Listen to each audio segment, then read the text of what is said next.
So you're thinking about raising your prices, but you're not sure where to start? I promise you are not alone, especially after how busy we all were this past Independence Day weekend. I'm actually thinking of raising my own prices coming up, so I thought this would be a great time for me to share my exact process with you guys. For those of you that don't know, I'm Doug the Dog Guy. I'm the owner and founder of Bad to the Bone Pet Care. I've been a full-time professional pet sitter and dog walker for over 8 years, and I've built an award-winning team of pet sitters and dog walkers servicing Northeast and Central Florida. Now in this video, I'm going to be talking about how to raise your existing prices. If you are wanting to determine how much you should be charging to begin with, I have already made that video and I will link it down in the description below. I would definitely recommend watching both of these videos back to back. Before I get into how to raise your prices and how to communicate this change to your clients, I will ask you to just please hit the subscribe button to stay up to date with my weekly content. I post a video every Tuesday to help you to build a successful pet care business. And please share any advice that you have down in the comments below. And I do also want to preface this video with the fact that I'm not an expert, I'm not a business coach, I'm not a guru, I'm just a dude sharing what works for me and my businesses, hoping that you guys won't have to learn the same hard lessons that I went through. Now, I think it's important for us to start by acknowledging how a price increase is going to affect your clientele. Every product and service has what's called a perceived value. Let's say, for example, you're out car shopping and you're on the car lot and you see two identical vehicles, except one has a much higher price tag than the other. You're automatically going to assume that the more expensive car is the more reliable car. And clients and potential clients are doing that exact same thing when they look at your prices as a pet sitter and dog walker. If you are charging significantly less than your competitors for a dog walk, for example, your clients are going to assume that the quality of your dog walk is less than that of your competitors. That's just how the human psyche works. And when you start thinking about that and taking it into consideration, what you're going to realize is that bottom of the barrel prices attract bottom of the barrel clients. If you want those high roller clients, you got to have your prices at the top of the barrel. Now, I will say that there will always be more fish at the bottom of the barrel than there are at the top. But what you got to ask yourself is, would you rather be the dude having to catch and clean 20 subpar fish? Or do you want to scoop that salmon right off the top and be sitting pretty with that? I can tell you from years of experience that it is always better to work with 1 or 2 clients that respect you and pay you what you are worth than to work with 20 clients that don't. I know a lot of people get really wigged out when it comes to raising prices because they're terrified that their current clientele is going to jump ship or they're going to stop the new clients from coming in. But let me be the one to say that if you are providing an excellent service and you are making your business and your services an essential part of these clients' lives, then they're not going to bat an eye over a small incremental price change. They may not even notice. I mean, put yourself in your client's shoes, and let's say that your lawn guy raises his prices by $5. Are you gonna fire your lawn guy and go have to hire and try out a completely new lawn service over just a few dollars? Or if your landlord raises your rent by 5%, are you gonna move out and put your entire life into turmoil to go find a new home? No, and these clients are not going to do that when you raise your prices. They have formed a relationship with you. They see the value of your services. They know the bond that you have with their fur babies. They're not going to jump ship over just a couple dollar small incremental change. Now, the key here is the small incremental change. You know, you are not doubling or tripling your prices overnight. You're making small adjustments here or there as needed. And you have to remember that as you raise prices, you will lose a client here or there. You know, I'm not saying that you will never lose anyone, But those couple that you lose are probably the couple that don't value you and don't respect you to begin with.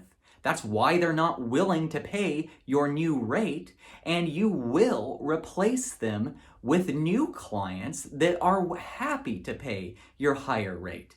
Guaranteed. And that is exactly why I never suggest grandfathering clients in.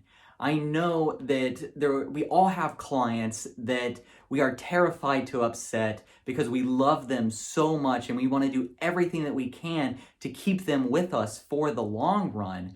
But at the end of the day, you have to remember that we are running a business, and a business is not successful without adequate profit margins.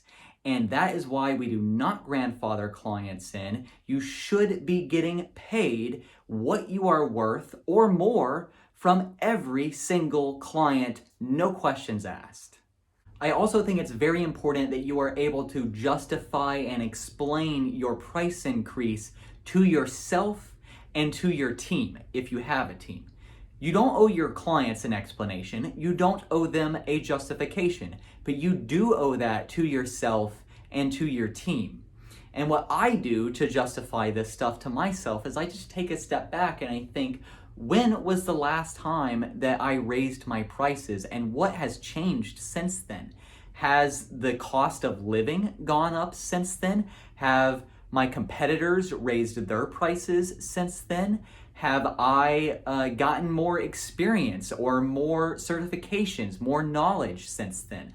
What are all of the different factors that affect the running of my business and my services since my last price change?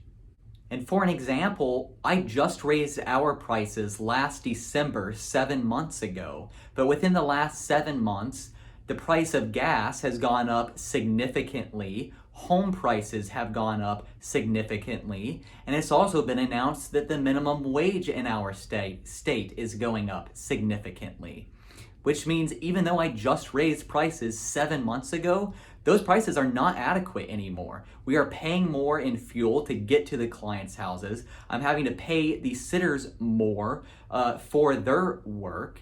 And I'm having to pay more just to sustain my own lifestyle, you know?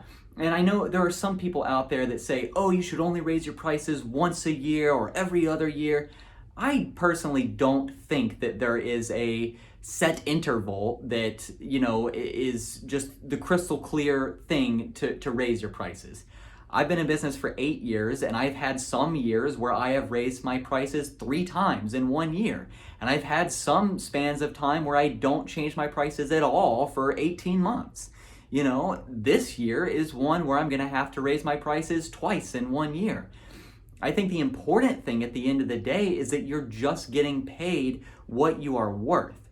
Because if you're not getting paid what you are worth, then you're going to end up getting burnt out, and that's going to ruin everything. I would much rather see someone change their prices multiple times in 1 year and get paid what they're worth and be happy with their business than to see them get burnt out and everything crumble because they weren't getting paid enough. You know, I think you just have to think about what matters to you and what works for your business, but that's how I think about it with my business.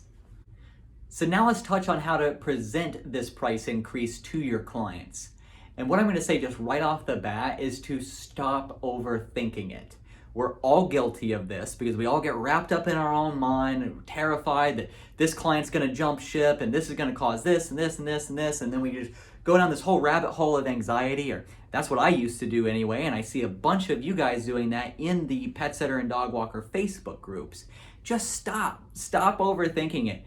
Just take a step back, put yourself in the client's shoes, and think about what you would want as the client. You know, is it important that you be informed of a small incremental price change well in advance or not?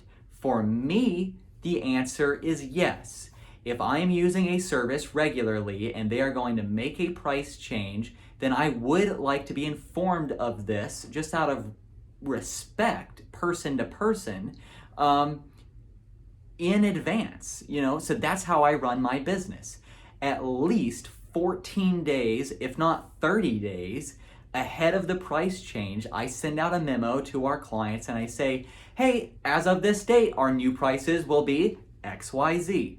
I'm not justifying it, I'm not explaining it, I'm just simply stating it. And the reason that I do it in advance is so that if they're not happy with the change, they have enough time to go out and find another pet sitter and dog walker before the change takes place.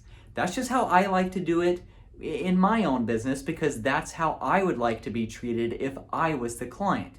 But that being said, in the United States, we do not have to even acknowledge a price change as a service-based business. You could not say anything, and then as requests come in, just ping the client and say, hey, just so you're aware, our prices went up $2 since the last time that you used us. Thanks for using us.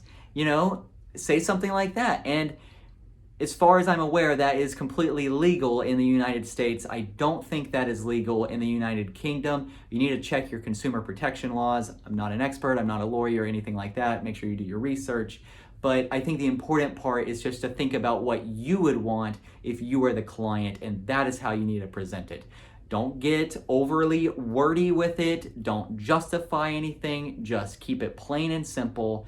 Hey, as of this date, our new prices will be this. Thanks. What I have found over the years with my business is that anytime I make any change, if I make a big deal out of it and I stress over it, then my clients will. But if I am confident in it and I present it in a confident, clear-cut way, then my clients will be confident with it. And that is especially true when it comes to price changes. I know I just quickly touched on like 50 different things concerning prices and raising them. There's a lot more that goes into this, so please feel free to share any advice and knowledge that you have down in the comments below. And like I said at the beginning, I've already put out a very detailed video on how to come up with your initial prices to begin with. So I'll link that in the description. Go watch that. And then I will also say that the Pet Sitter Confessional podcast has an awesome episode about prices. I believe it's episode 167, so I would definitely recommend checking that out as well.